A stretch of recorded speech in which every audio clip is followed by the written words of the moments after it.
Welcome back to the Noir Bar here on A Thousand Movies Before You Die. Today we're doing a really fun, amazing comedy noir, 1951's His Kind of Woman, starring Jane Russell, Robert Mitchum, and the amazing Vincent Price. And the amazing Robert Mitchum. They're all amazing. Also Charles McGraw. We've got Thurston Howell the Third. It's Jim Backus. For you Gilligan fans, shows up as well. Raymond Burr is our fantastic villain. And this is one hell of a film. You know, another character here could be Howard Hughes. This being an RKO production, and Howard Hughes' meddling is all over this film. I was going to say for better or for worse. I think for worse. I think for worse. This film is just it's it's a real unique one. It's really unique in the film noir, in the annals of film noir. It is just tonally off, strange, um, and that's down to Howard Hughes. So this one is it's it's starts off with a really cool. I mean, the whole thing has a really cool section, and then it kind of goes into weird comedy, but I'll get into that. So the film revolves around Dan Milner, who is an down on his luck gambler. He's a nice guy, he's a good guy, but a series of misfortunes, I'm going to put that in air quotes, that have sort of been orchestrated. He finds himself in need of money and would probably be best if he left town. And then lo and behold, he gets an offer to basically lay low in this hotel resort in Mexico for $50,000. And in today's dollars, that's like $500,000. So basically, $500,000, hang out at this resort, and basically await further instructions. So, basically seeing this as a perfect gig and having had the situation sort of orchestrated for him through some unseen forces, he has to go down to this resort. He takes this job. So he goes down there. On the way, he meets Jane Russell. Her name is Lenore, and she is singing in, I think it's at the airport where, yeah, he all he knows is he's going to this airport, actually. He doesn't know anything about a resort. He goes to this airport, and then at this airport, he learns that he's going to this resort. These aren't spoilers. This happens in the first few minutes of the film. And that's at this airport, he meets Jane Russell, and they go down to this resort.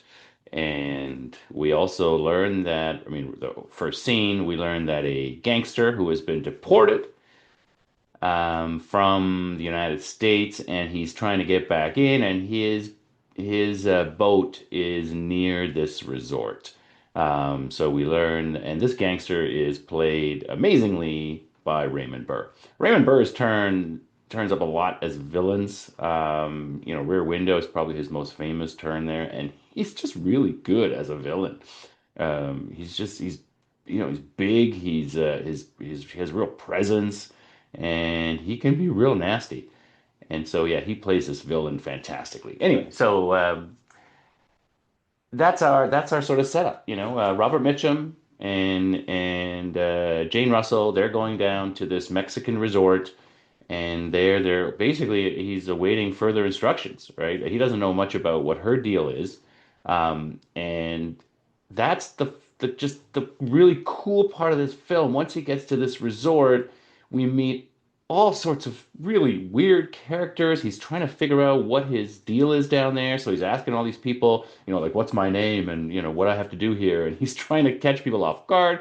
Then he starts roughing some people up that he knows they're also sort of there waiting for something.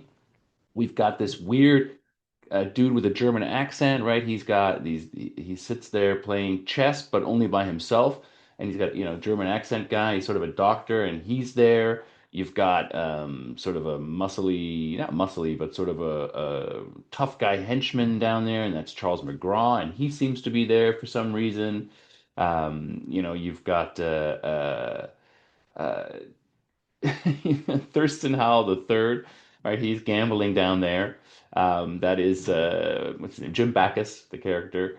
not the character, that's the actor. And he's down there. This, there's lots of gamblers at this resort. There's also a young couple down there, sort of a naive wife and stuff, and her gambling husband, and he's way out of his depths. They're newlyweds, and there's this sort of subplot with I'm just gonna keep calling him Thurston Howell the third. His character, he's a gambler and he's trying to orchestrate it so that this young couple will owe him money so he can sleep with the wife. And yeah, you've got Robert Mitchum sort of, getting involved with that. And you've got, just this movie unfolds with all these weird characters, and as we learn a little bit more about what's going on, right?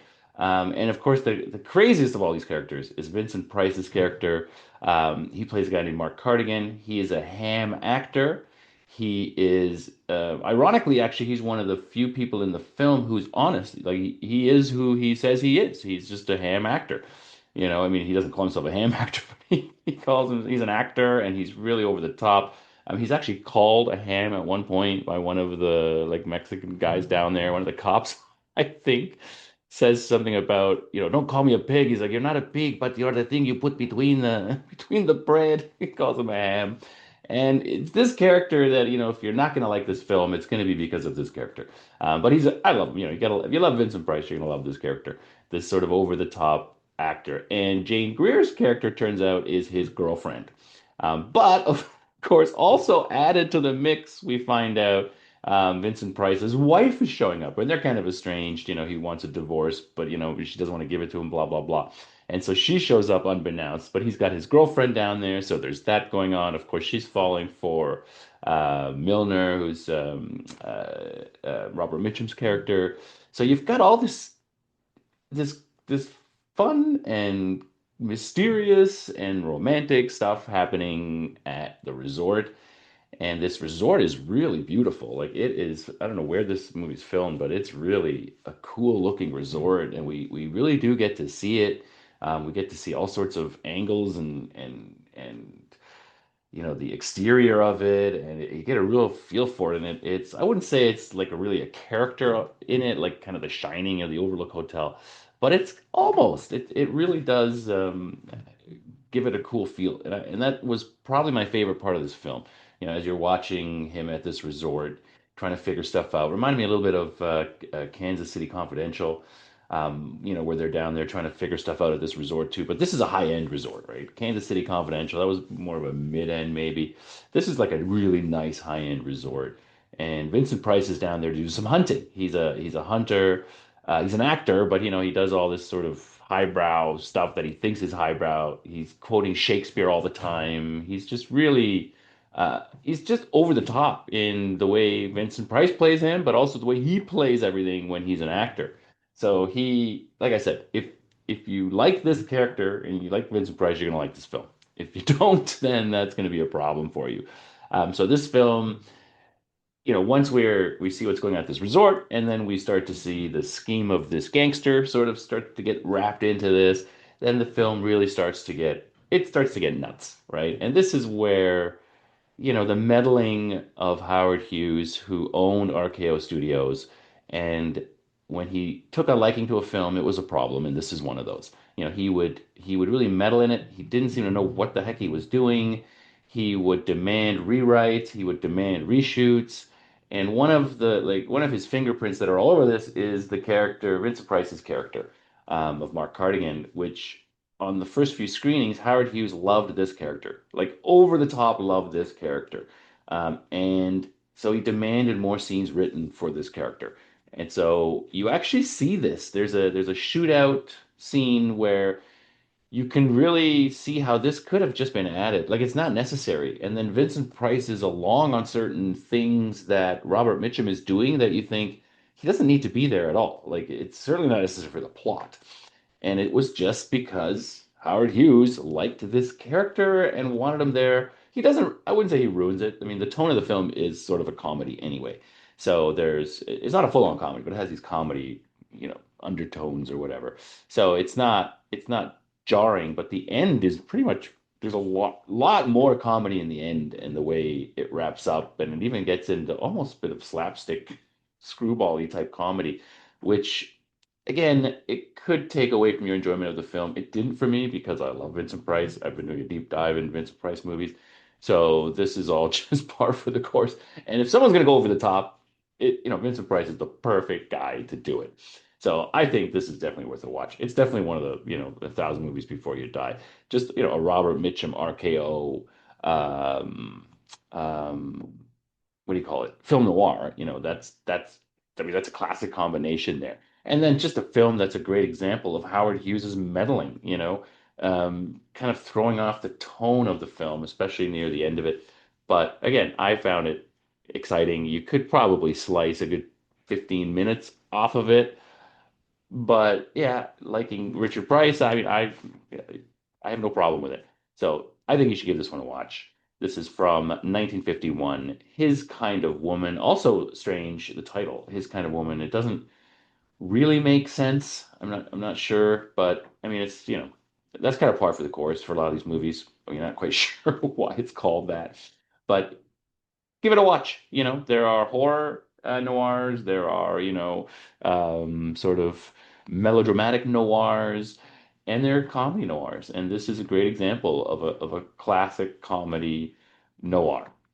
Give it a watch. Get busy watching or get busy dying.